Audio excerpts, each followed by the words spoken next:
deep three. A one-hand slam. Finger rolls it up and in. He checked. That was just sick. Listen to the crowd roar for Klay Thompson. 4 years ago tonight, Klay Thompson set an NBA record with 37 points in a quarter. The third quarter, to be exact, in a Warriors win over Sacramento. He was 13 of 13 for the quarter, 9 of 9 from three-point range. He had a couple of free throws without missing as well. Perfect quarter for Klay Thompson, who only had 52 that night and asked out of the game with like 9 minutes left because they were up by 30. So that made us wonder, who are the greatest streak shooters of all time? Thompson's got to be on that list, but yes, for you guys, who are the greatest streak shooters you've seen? Man, that's a great question. A guy that automatically comes to mind for me is Gilbert Arenas. He had some moments where he would light it up, and I mean, he would go at the other best players in the league. I mean, I'll never forget he and Kobe, you know, him taking that challenge to fill it up in Kobe's face one night. But Arenas was, to me, ahead of his time, GA, when you think about a volume three-point shooter before the volume shooting three-point era. He got labeled a gunner, but he was an awesome scorer and an unbelievable streak shooter, guy that could get hot and absolutely blow the roof off the building. Agent Zero. Agent Zero. Oh, gosh, I miss some of his crazy exploits. It was good stuff. There was a lot of crazy there. Oh, it was fun for the most part. And really, it's hard to say who's the greatest because all those guys. Sure. I mean, we had some other guys that we were talking about. Ricky Pierce, Dale Ellis. These are guys that were just lights-out shooters. The Rifleman, Chuck Person. But for me, one of the guys that stood out for me personally was Mahmoud Rauf. I mean, a.k.a. Chris Jackson, back when we played against each other in college. I mean, he, off the dribble, shot the basketball as well as anybody I had ever played against. I mean, his crossover and ability to freeze you and pull. Now, he wasn't a guy that shot it with the range of some of those guys, but in part, I think, because that was the era. You know, you saw more of the great shooters, the Hornaceks, the Jeff Malones. Those guys were mid-range shooters more so than the long three-point shooters that we see today. But, man, they could get it going. And again, once they get in that zone, it didn't matter how good you defended them. If they could get it off, it was more than likely going in. Somebody came up with Chuck Person. The Rifleman. No doubt. I just thought of Rashawn Leonard. Yeah. He could get it going. And do guys like Ray Allen and Reggie Miller count? They were just really good shooters. I mean, they were great shooters, but see, my thing was these guys were all like, none of these guys are streak shooters. Right. Now, the difference is they're always great shooters. Their streaks just go to another level. I mean, it's not fair to call them streak. They were great shooters. I think there's no doubt about it. But you know what it is. Like, because you always say, oh, he's streaky. Well, that means he's inconsistent. No, these guys were, just like Klay is not an inconsistent shooter. Right. He just has those stretches where he does, like what he did. We'd never seen anybody make 10 consecutive threes in an actual game. Right. You know, before. Just the other night, And so he's done things like that just take it to a whole nother level. But these are some guys in that era, you felt the same way about them that you feel about the great shooters today. They just shoot with more range today. And I think they shoot it in different ways that you didn't get back in those eras. And again, all great shooters, though. But today, what you're seeing with Steph and Klay in particular and James Harden, I mean, we didn't see guys. First of all, when you shot a three in our era, your toes, they had to check to see if you were touching the line every time you shot because everybody was going forward. Nobody ever went away from the three-point line to get threes off the way you see guys doing that. It's incredible the range that these guys have, the confidence that they play with. I'd never seen it. Steph Curry and Klay, for me, where they shoot shots from, where they shoot from. I remember one time, when Steph hit those shots against OKC a couple seasons ago? Pull up. We did a demonstration here on the floor, and we put the marks down where he shot those shots. And I remember standing on one of them. It was about 38 feet from the basket, and I was saying to myself, damn, would I throw this to get it there? Because I couldn't shoot this as a shot to get it there because most shots from that distance were heaves. These guys shoot them with rhythm. It's incredible. And there's a whole generation of kids growing up with that as a part of their game, which, for better or worse, there's a great debate about whether or not this is good for basketball.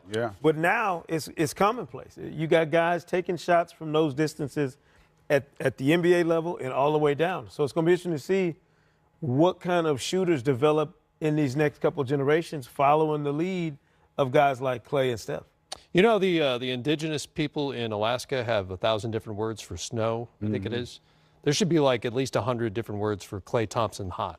Yeah. Like different varieties of Klay Thompson Whatever hot. it is, He needs his own emoji. Yes. That's what it is. All right, more to get to here. Checking in on the Pacers. Take a look at Joel Embiid and try to assess whether you think he's going to play tonight against the San Antonio Spurs. He's been great when he's been out there. 20 or more points in 16 straight games. He was spectacular against the Rockets the other day. 20 times, 30 and 10 this season for Embiid. So, Ben Simmons is going to play saying tonight. he's pretty good. I'm saying he's really good.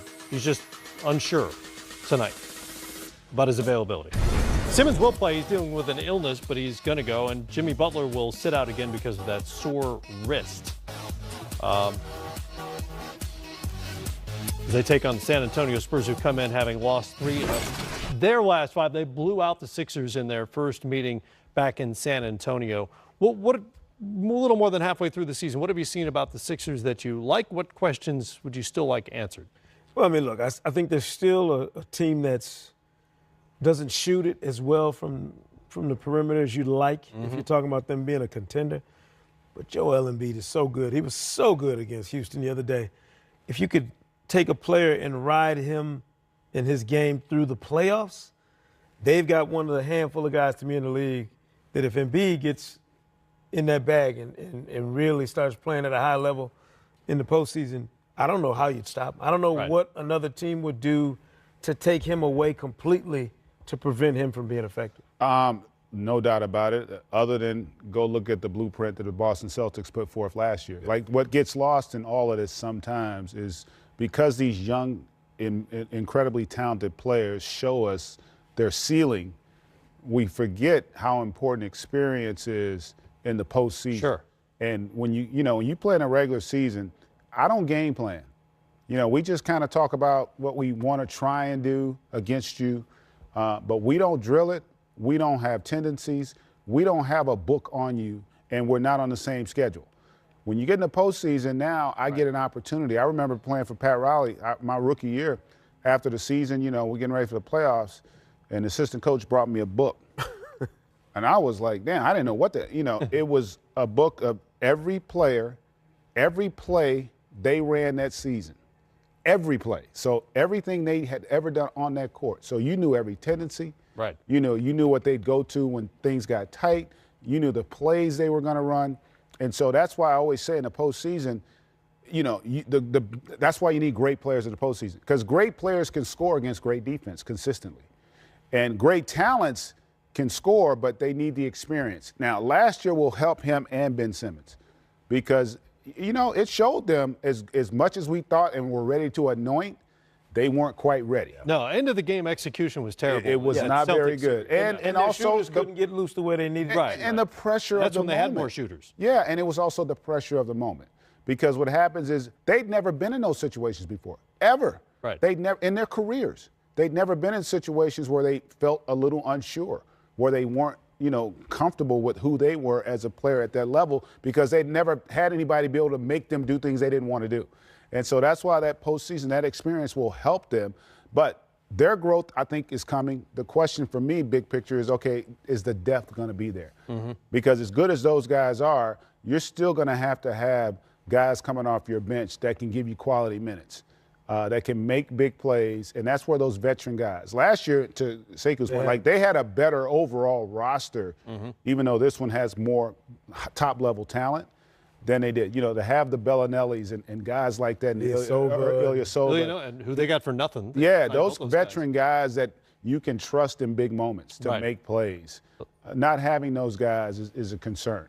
They'll see Bellinelli tonight for San Antonio. By the way, Joel Embiid will play, we are now told. Oh, good. For the 76ers. I got my league pass already set up. Because the end of the game execution was a serious issue for them against the Celtics. How much of a difference will Butler make in that he's likely to have the ball in his hands a lot in those late game situations? It will make it. And listen, in all fairness, Brett Brown's got to take some responsibility too. I remember you and I were working during the regular season last year, and we had a couple times in the game situations where I didn't know what the hell they had tried to draw up and run. It was so, as much as we want to put it on the players, Brett Brown and his staff have to take some responsibility. I don't think they handle in the games. That Celtic game where his team was imploding in the second quarter last year in the postseason, in the game they were up big, he didn't call a timeout. He just basically let it go, and they ended up losing that game in the second quarter, if I'm not mistaken.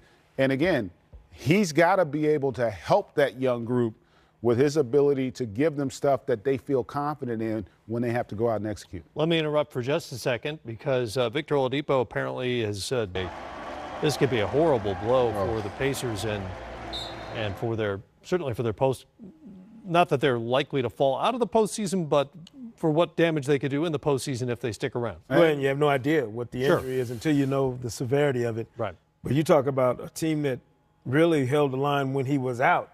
But that was asking him to do it knowing he was on his way back at some point. If you're talking about over the course of the rest of the season and into the postseason, I don't even know where you begin to think about replacing that kind of player, impact player on that Pacers team. They don't have anybody else on the roster like Victor Oladipo. Right. They can do all the different things that he does in leading that team. And one of the best guys in our league. I mean, you hate to see it happen to any of the guys, but he is one that we've all become really fond of. You look about his journey and what he's had to go through to get to this point and to have this happen. The other thing it makes me think, we had a conversation earlier with the Grizzlies.